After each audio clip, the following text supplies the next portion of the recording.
Hola amigos, ¿cómo están? Mi nombre es Eros y hablar de política es algo muy complicado. No es sorpresa para nadie que realmente este tema es algo muy delicado para muchas personas. Incluso existen países en guerra solamente por pertenecer a una ideología política u otra. Lo mismo podríamos hablar de las religiones, lo mismo podríamos hablar de los equipos deportivos, etc. Pero un problema enorme de la política es que hay millones de libros y obras literarias que hacen referencia a estas, hacen referencias a ciertas ideologías en específicas, y al hacer referencia por un autor, pues plasma su objetividad, plasma su punto de vista de esta ideología y se presta para malinterpretaciones o que las personas puedan dar sus opiniones que pueden estar a favor o en contra. Es por esto que el estudio de la sociología política es un tema muy complicado, y es tan complicado que llegué a reprobar esa materia en la universidad. Lo sé, odio la sociología política. Pero no estoy aquí para hablar sobre mi odio profundo sobre la sociología política, sino más bien para hablar un poco de ciertas obras que se asocian a esta rama del estudio de la sociología política. Para aquellos quienes hayan visto esta materia o estudien toda esta rama, no es sorpresa que yo nombre obras como El Príncipe de Maquiavelo, 1984 de Orwell y muchas otras. Pero me gustaría sacar a cotación una obra que he leído hace relativamente poco y siento que tiene demasiado potencial de estudio que está siendo desperdiciado. Me refiero a 20th Century Boys.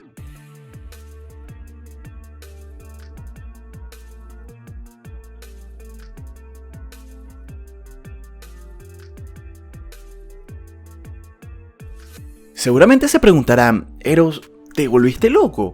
¿Cómo diablos vamos a estudiar un manga en algo tan serio como es sociología política? En algo que no solamente se encarga de estudiar el comportamiento humano, sino el comportamiento social de toda una, valga la redundancia, sociedad.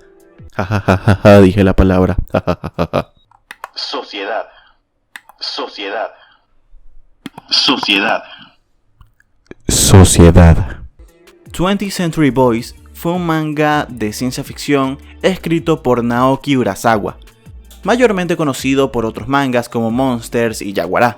Lo que caracteriza a este manga no es su nombre, que puede ser muy llamativo, sino es que nos cuenta la historia de ciertos jóvenes, de ciertos, no solamente niños, porque lo vemos alrededor del tiempo, de un grupo de amigos que su objetivo es, pues, salvar al mundo. Una historia que hemos visto en millones de mangas. La cosa es que aquí no hay superpoderes, no hay habilidades mágicas. Aquí solamente está la realidad. Y a ver, esa típica historia de adolescentes, de jóvenes, de adultos, amigos que se unen para salvar al mundo, es algo que hemos visto en millones de mangas. Incluso los shonen actuales, su trama es esa, salvar el mundo. Pero lo interesante es ver cómo el verdadero protagonista, o la persona que se roba todo el espectáculo, no son los protagonistas, no, sino es más bien el villano, amigo, o tomodachi en japonés. Y es que la construcción de este personaje está tan bien hecha que puede prestarse para un estudio profundo sobre los poderes totalitarios que puede resultar en una sociedad fragmentada. Poniendo un poco más de contexto sobre la propia obra, pues nos ponen en un Japón que es controlada por un ser superior llamado Amigo, que es líder de un culto, podremos llamarlo religioso de cierta manera, porque incluso lo llegan a considerar un dios. Entonces es este líder de un culto que va ganando fama, va ganando poder poco a poco, va subiendo en los escalones políticos hasta llegar a ser presidente del mundo entero. Increíble, ¿no?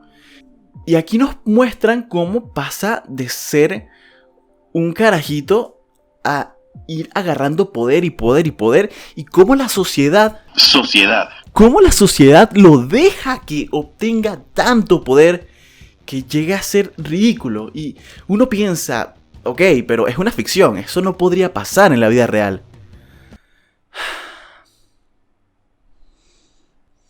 Gloria al bravo pueblo que el yugo lanzó, la ley respetando. Pero bueno, vemos que estos casos de personas que llegan al poder mediante manipulación, mediante malabares de poder, es algo que puede llegar a pasar.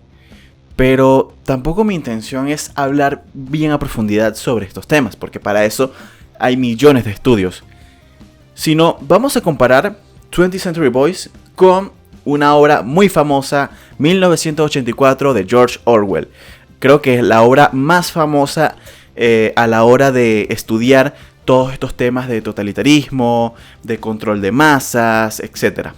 Para los que no sepan también, 1984 fue una novela muy famosa escrita por George Orwell. La trama es básicamente una persona relatando su vida en una dictadura, en un sistema totalitario donde no los dejan tener opiniones, donde les controlan cada pensamiento, donde existen escuelas que pues les enseñan a la nueva generación cómo pensar y rendirle culto a la figura del líder. Quizás muchos tengan en la mente la idea del gran hermano, que es básicamente esta figura enorme que te vigila, que te cuida, que te protege, pero al mismo tiempo te retiene, no te deja pensar. Pues estos conceptos los vemos plasmados en 20th Century Boys.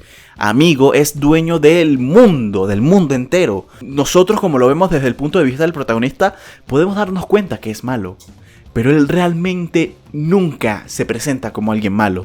Nunca, al menos frente a la población japonesa, frente a la población de todo el mundo, nunca se presenta como el malo, salvo en un momento.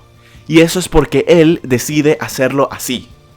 Al mismo tiempo, 20th Century Boys hace como una especie de burla hacia estos ideales totalitarios al verlos como algo muy infantil. Porque, spoilers del manga y de la serie y de la película y lo que sea, yo me leí fue el manga.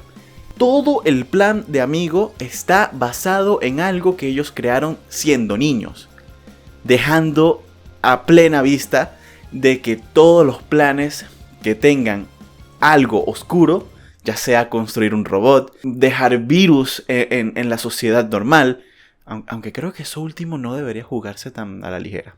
Pero bueno, vemos que todos estos planes malvados tipo James Bond son algo que se le ocurriría a un niño, pero que podrían pasar en la vida real, y uno se pone a pensar.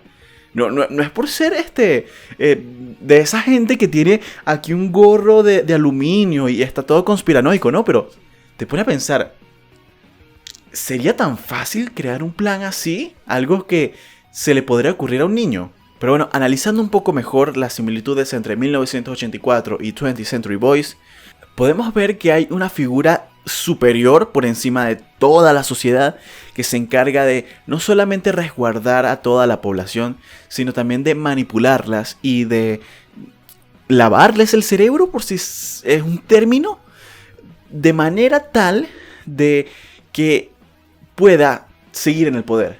También en ambas obras podemos ver escuelas de adoctrinamiento donde pueden llevar no solamente a las nuevas generaciones, sino a aquellos que estén en desacuerdo, e incluso torturas que puedan resultar en un cambio de idea de esa persona que está en contra al favor. En 1984 podemos verlo en lo de, creo que es la habitación 101, la habitación 100, algo así, donde al protagonista lo llevan y lo someten a su mayor miedo. En 20th Century Boys está todo esto de Amigolandia, Tomodachi-land, donde llevan a la gente a experimentar en realidad virtual situaciones traumáticas de manera de que puedan o morir o estar de acuerdo con Amigo. Vemos también una creación de una policía secreta que está a favor de todo lo que dice Amigo, de todo lo que dice el gran hermano, de todo lo que resulte mejor para el líder. Y al mismo tiempo vemos una desmoralización general que puede resultar poco obvia en un comienzo, porque las propias personas que lo están viviendo es como nos acostumbramos y ya.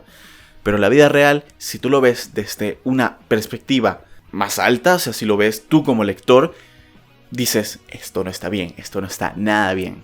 Y bueno, obviamente 20th Century Boys, al ser un manga, pues tiene ciertas cosas que son muy clásicas de los mangas, como el típico protagonista de que siempre es positivo y lo soluciona todo gracias al poder de la música.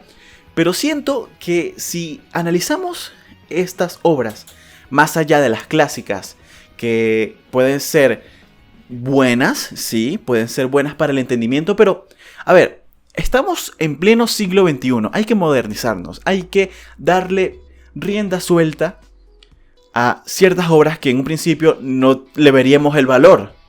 Está el estigma de que los mangas, de que los animes son solamente para niños o son solamente para otakus, para gente fanática y ya. Pero la verdad es que el manga es simplemente un medio de contar la historia. Lo importante es la historia como tal y todo lo que ella representa, todo lo que ella te brinda, todo el conocimiento, toda la burla, la crítica. Todo eso es lo importante. Y siento que a 20th Century Boys se le puede sacar muchísimo. Yo soy solamente una persona con un micrófono que está hablando de lo mucho que le gustó el manga y que serviría como estudio de todos los elementos que presenta. Yo no soy sociólogo, tampoco soy politólogo, no soy nada de eso. Pero le brindo y le doy la oportunidad a quien sea que vea esto, que mínimo lea el manga. Y vea y se impresione y reflexione sobre los temas que hable. Y bueno, en general, muy buen manga. Deberían hacerlo. Y para pensar, realmente te deja mucho pensando sobre el poder. Sobre si las personas en el poder actual, no solamente en un país, sino en el mundo entero, realmente tienen el poder. Y les voy a comentar un secreto. Es una lectura muy interesante, sobre todo después de la pandemia. Piénsenlo.